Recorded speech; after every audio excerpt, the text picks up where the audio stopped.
तो आज भी जिस मूवी को एक्सप्लेन करने वाला हूँ, इस मूवी के अंदर एक भगवान से 2-3 साल छोटी उम्र के दादाजी को अचानक से अक्कुम बक्कुम करने का मन करता है। रात में सपनों में उनका चंचल मन फन करता है। अब मैं इसके आगे तुमको कुछ भी नहीं बताने वाला, डायरेक्ट करते हैं मूवी को स्टार्ट। तो मूवी स्टार्ट होती है जहाँ पर हमको एक बूढ़े अंकल दिखाए जाते हैं। इनको लोग बुलाते हैं दुबे जी, तो हम भी बुलाएंगे दुबे जी। तो दुबे जी होते हैं एक टाइपराइटर आर्टिस्ट जो कि टाइपराइटर से ड्राइंग बनाते हैं, और इस समय वो एक बच्चे को कोचिंग देने आए हैं। अब वो जैसे ही यहाँ से बाहर निकलते हैं, दुबे जी के स्टूडेंट के पापा उनको रोक लेते हैं और एक आदमी से मिलवाते हैं। इस आदमी को हम बुलाएंगे झबरू। तो झबरू दुबे जी को देख के कहता है कि मैंने आपको कहीं देखा है। तो दुबे जी कहते हैं मुझे कहाँ देखा। तो झबरू कहते हैं कि आप क्या थाईलैंड वाईलैंड गए थे क्या। तो पता नहीं क्यों दुबे जी की सिट्टी पिट्टी खुल हो जाती है। दुबे जी कहते हैं अरे पागल है क्या, मैं आज तक बनारस के बाहर नहीं गया, वहाँ क्या करूंगा। और इतना कहकर दुबे जी यहाँ से चले जाते हैं। पर इस आदमी को यानी कि झबरू को कोई बात याद आ रही थी। खैर वो हमको आगे मालूम चलेगी। तो अब दुबे जी आते हैं अपने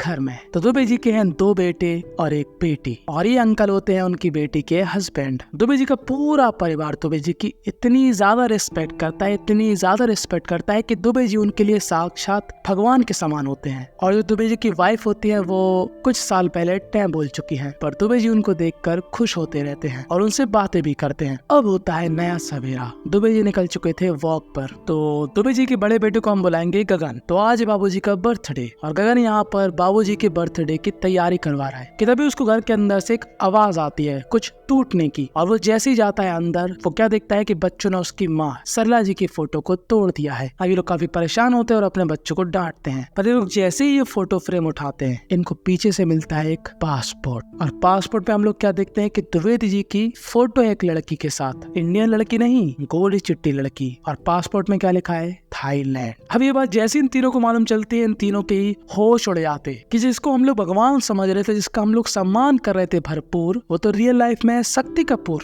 यहाँ पर ये आदमी जो कि इनका जिया लगता था, वो रूट के यहाँ से चला जाता है। और यहाँ पर सबसे ज्यादा गुस्सा आ रही थी गगन को। गगन के छोटे भाई को हम बुलाएंगे चमन। तो चमन थोड़ा समझदार होता है और कहता है कि इसमें गलत क्या है, बाबूजी की भी कुछ खुशियां होंगी, चले गए, क्या हो गया। गगन ना गुस्से में आग बबूला हो गया था। वो पागल कुत्ते की तरह बाबूजी को ढूंढ रहा था, और उसके बाबूजी यानी कि दुबे जी यहाँ पर अपने दोस्त के साथ गप्पे लड़ा रहे होते हैं कि तभी यहाँ पर गगन पहुंचता है और अपने बाबूजी को दूर से दिखाता है पासपोर्ट। और बाबूजी को तो यहाँ पर 2 सेकंड के लिए सांप सूंघ जाता कि बीसी मेरा काला चिट्ठा खुल चुका है। अब दुबे जी का बड़ा बेटा ना आओ दिखता है ना ताओ, सीधे अपने बाबूजी पे चढ़ जाता है और कहता है कि आपकी उम्र है भक्ति करने की, ना कि थाईलैंड जाकर अक्कुम बक्कुम वाली मस्ती करने की। कुछ तो शर्म करो बाबूजी, क्यों मेरी इज्जत की चाह मोद रहे हो। तो दुबे जी दबी आवाज में कहते हैं कि यार मेरी भी तो इच्छा है कुछ। तो उनका बड़ा बेटा कहता है तो इच्छा एक उम्र होती है हर चीज की, थोड़ा शर्म कर लो, भगवान भी आपसे 2-3 साल ही छोटे होंगे, आपने ये सब क्यों किया, हम लोगों का ख्याल नहीं आया आपको। तो अब दुबे जी कहते हैं कि एक काम कर बैठ, मैं तुझे पूरी कहानी समझाता हूँ कि हुआ क्या था। बाबूजी कहते हैं देख, इतने सालों से मैं अकेला हूँ। तुम लोगों के पैदा होने के बाद तुम्हारी माँ को पैरालाइज हो गया, कितने सालों तक वो पैरालाइज रही, और अभी कुछ ही सालों पहले वो मुझको छोड़कर चली गई। मैं इतना दुखी हो चुका था कि तेरे को क्या बताऊं। 3 साल पहले मैं बहुत परेशान था, मेरी रात में उल्टियां निकल जाती थी, मुंह से नहीं कहीं और से। तो अब बाबूजी बता रहे हैं लोगों को कि 3 साल पहले आखिर हुआ क्या था, वो कैसे बैंकॉक पहुंचे वगैरह वगैरह। ठीक है, तो जब 3 साल पहले दुबे जी को ये समस्या हुई थी, जब उनकी उल्टी निकल गई थी और उनकी शर्ट नहीं पैंट गंदी हुई थी, तो उनको इस चीज से डाउट हुआ। उन्होंने इसके बारे में पढ़ा, टीवी देखी, न्यूज देखा, तो इनको मालूम चला कि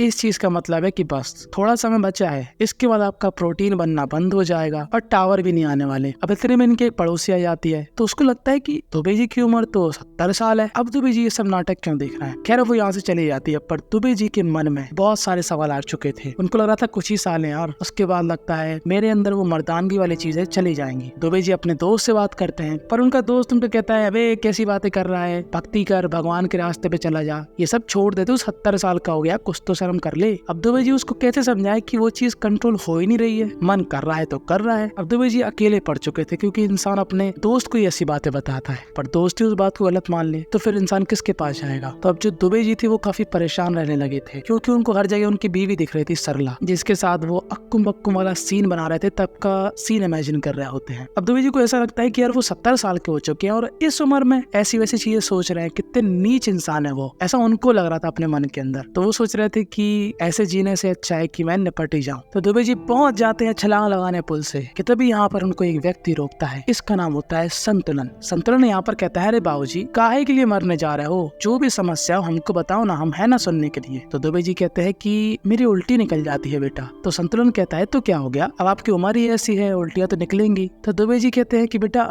मुंह से नहीं निकलती है, वो उल्टी जब निकलती है ना तो मेरी टी शर्ट नहीं पैंट गंदी हो जाती है। तो संतुलन भाई साहब समझ जाते हैं कि क्या समस्या है। तो संतुलन भाई साहब दुबे जी को अगले दिन एक हकीम के पास ले जाते हैं, क्योंकि इन हकीम भाई साहब का ऐसा रिकॉर्ड है कि इनकी उम्र 80 साल के लगभग हो चुकी है, पर भाई साहब के टावर में इतने भयंकर नेटवर्क आते हैं कि आज भी उनकी वजह से जनसंख्या वृद्धि हो जा रही है। तो हकीम जी यहाँ पर दुबे जी को कहते हैं कि देख, अगर तलवार में चाहिए धार, अगर तू भी चाहता है कि तेरा शेर भी मैदान में जोर जोर से दहाड़े, तो मेरे प्यारे मेरी तरह तू हर रोज प्याज खा ले। वो कहते हैं कि ज्यादा प्याज खाने की वजह से शरीर में ऐसी गर्मी आती है कि दीवार में भी तू छेद कर देगा। तब दुबे भाई साहब इतनी प्याज खाते हैं कि उनके पसीने से भी प्याज की बदबू आती है। और वो जो भी बातें संतुलित को शेयर कर रहे थे, वो उन सारी बातों को अपने दोस्तों के बीच में मजाक उड़ाया करता था। ऐसा नहीं कि संतुलन उनकी मदद नहीं करता था, वो उनकी फुल मदद करता था, पर अपने दोस्तों के साथ उनके मजे भी लेता था बिना उनको पता लगे। और आज रात सोने के बाद जब अगले दिन दुबे जी उठते हैं, वो यहाँ पर जोर जोर से चिल्लाते हैं कि नेटवर्क आ गए। और दुबे जी के घर वाले कहते हैं, अरे बाबूजी क्या हो गया। तो दुबे जी कहते हैं कि अरे कुछ नहीं, वो मेरे पैर में झुंझुनी चढ़ी थी ना, वो सही हो गई है। पर हम सभी को मालूम कि झुंझुनी कहाँ पर चढ़ी है, और उसी झुंझुनी की खबर देते हैं संतुलित को।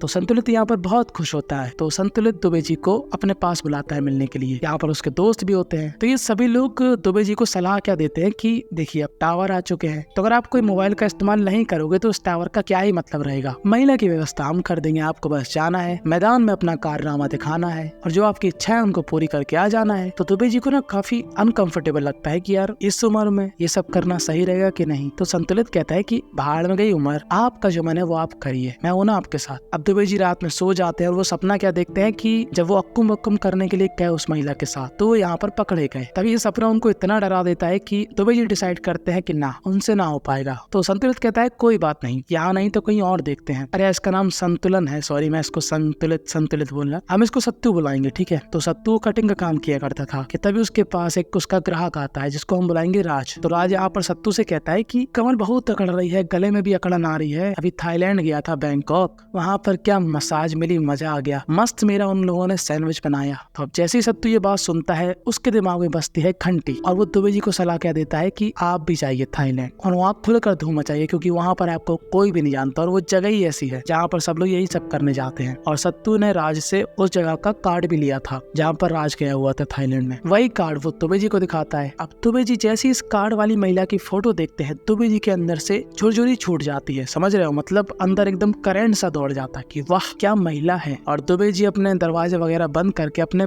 पोते के कंप्यूटर में देख रहे होते हैं थाईलैंड की वीडियोस। अब हम सभी को मालूम कि थाईलैंड की वीडियो सर्च करने पर क्या आएगा, अक्कुम बक्कुम का full on programme. Dubey ji को ये बात समझ पे आ गई थी कि जो थाईलैंड है वही वो जगह है जहाँ पर उनको सुकून मिलेगा। संतुलन यहाँ पर अपनी भी जुगाड़ लगाने की कोशिश करता है कि उसको भी ले जाए, पर दुबे जी कहते हैं यार तुम तो शादीशुदा हो, है ना, तो तुमको ये सब नहीं करना चाहिए। जी हाँ सत्तू हमारा शादीशुदा होता है, पर उसकी अपने बीवी और बच्ची के साथ नहीं बनती, तो वो उनसे कम ही बात करता है। खैर ये सुनकर सत्तू को थोड़ा बुरा लगता है कि दुबे जी बात तो सही कह रहे हैं। सत्तू यहाँ पर सब व्यवस्था कर देता है, पासपोर्ट की, टिकट की, सब कुछ। पैसे वो दुबे जी से लेता है, पर यार व्यवस्था नाम की भी कोई चीज होती है, इतना आसान थोड़ी ना है। पर सत्तू हमारा सब कुछ मैनेज करके देता है और अपने दोस्तों के साथ फर्जी सत्संग वाला बनकर पहुंच जाता है और दुबे जी के बड़े बेटे को कन्विंस कर देता है। और उनका बड़ा बेटा भी खुश होता है कि ये तो अच्छी बात है कि बाबूजी कहीं जाएंगे खुश रहेंगे। पर उनके बड़े बेटे को क्या ही मालूम कि बाबूजी जहाँ पर जाएंगे वहाँ पर हर कोई खुश रहता है। खैर इतनी मशक्कत के बाद अब वो घड़ी आ चुकी थी जब दुबे जी जाएंगे थाईलैंड बैंकॉक,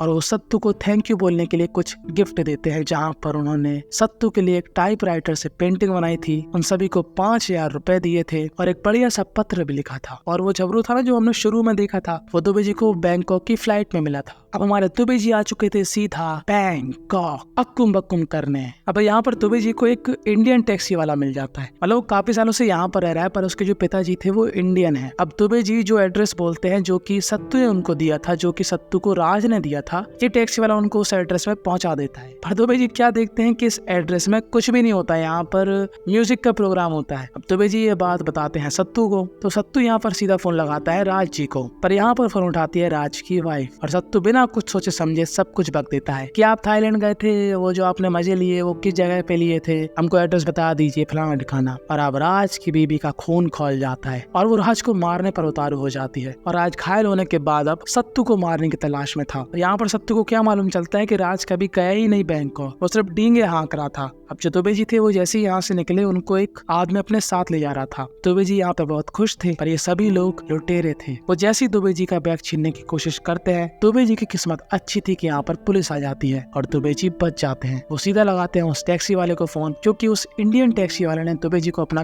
कार्ड दे दिया था। इंडियन टैक्सी वाला उनको एक होटल में ले जाता है और उनसे कहता है कि अगर आपको अक्कुम बक्कुम ही करना था तो मुझसे बोल देते, मैं आपको बेस्ट से बेस्ट जगह ले जाता, क्योंकि सब लोग यहाँ पर यही करने आते हैं, उसमें शर्माने वाली बात क्या है। तो अब ये टैक्सी ड्राइवर दुबे जी को ले जाता है बैंकॉक की ऐसी ऐसी गलियों में जहाँ पर अक्कुम बक्कुम करने की चुल मची थी, यहाँ की हर एक गलियों में। पर दुबे जी को पसंद क्या आता है, साधन आदमी वाला और हरकतें महिला वाली, वैसा टाइप का बंदा या बंदी कह लो। तो टैक्सी वाला उनको सावधान करता है और एक खूबसूरत सी कन्या के साथ उनका टाका भिड़वा देता है और कहता है जाओ एक रात के लिए खूब धूम मचाओ। पर दुबे जी तो भाई साहब दुबे जी ठहरे, उनको अपनी बीवी की याद आ जाती है कि उनको ये करना चाहिए कि नहीं करना चाहिए, और इस महिला की क्या ही मजबूरी होगी कि वो ये सब काम करने के लिए मान गई। और वो अगले दिन फोन लगाते हैं सत्तू को और यही बात बताते हैं। तो सत्तू कहता है कि यार दादा तुम चटक मटक गए क्या, तुम्हें करना भी है नहीं भी करना है, पता नहीं तुम्हारे मन में 100 चीजें चल रही है। तो यहाँ पर बीच पर दुबे जी को एक लड़की कैप्चर कर रही होती है। इस लड़की का नाम होता है रीटा, जो कि थी रशिया से। ओ ये माफा जी। तो रीटा उनको बताती है कि वो एक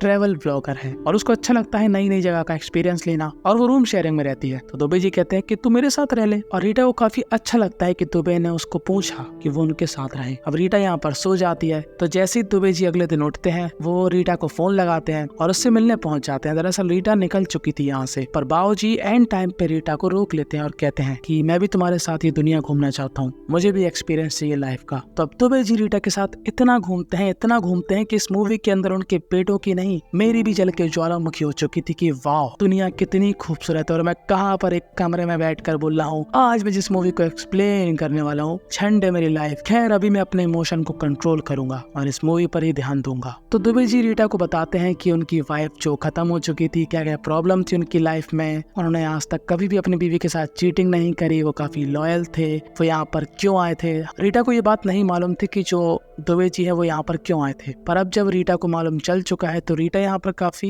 खुश होती है कि जो दुबे है वो काफी ज्यादा जेन्युइन बंदा है, वो एकदम सच बोलता है। कुछ दिन रीटा के साथ बिताने के बाद फाइनली एक मोमेंट ऐसा आता है जब दुबे जी को नहीं रीटा को चुल मस्ती है कुम करने की, वो भी किसके साथ, दुबे जी के साथ। मतलब घोड़ों को नहीं मिल रही घास और दुबे जी को चाटने को मिल रहा है रशियन चमनप्राश। दिल से दुख होता है। खैर दुबे जी की किस्मत है, दुबे जी का यहाँ पर रीटा के साथ बढ़िया बेहतरीन वाला अक्कुम बक्कुम वाला प्रोग्राम हो जाता है और यहीं पर दुबे जी की बैंकॉक की ट्रिप की कहानी खत्म हो जाती है। अब पूरी कहानी जानने के बाद दुबे जी के बड़े बेटे को इतना बड़ा झटका लगता है कि हे भगवान क्या ही बताएं। वो अपने पिताजी का इतना सम्मान करता था, उनको भगवान की तरह पूछता था, पर उसके पिताजी ने क्या से क्या कर दिया। उसके मन में जो इज्जत थी उसके पिताजी की वो जा चुकी थी आसमान से सीधा पाताल में। पर यहाँ पर दुबे जी कहते हैं कि देख बेटा मेरी भी कुछ जरूरतें हैं, मैंने तुझको नहीं बताया क्योंकि मैं तुझसे डरता था, अगर तेरे को बताऊंगा तो तू क्या सोचेगा मेरे बारे में। पर उनका बेटा बहुत गुस्से में था। खैर आज दुबे जी का बर्थडे था और यहाँ पर सभी लोग आते हैं सेलिब्रेट करने के लिए, सत्तू भी आता है। और जो दुबे जी का बड़ा बेटा है वो भी ये समझ चुका है कि हम जब किसी को भगवान का दर्जा दे देते हैं तो भूल जाते हैं कि वो इंसान है, और वो भी अपने पिता को माफ कर देता है। और बस यहीं पर ये बेहतरीन सी मूवी थी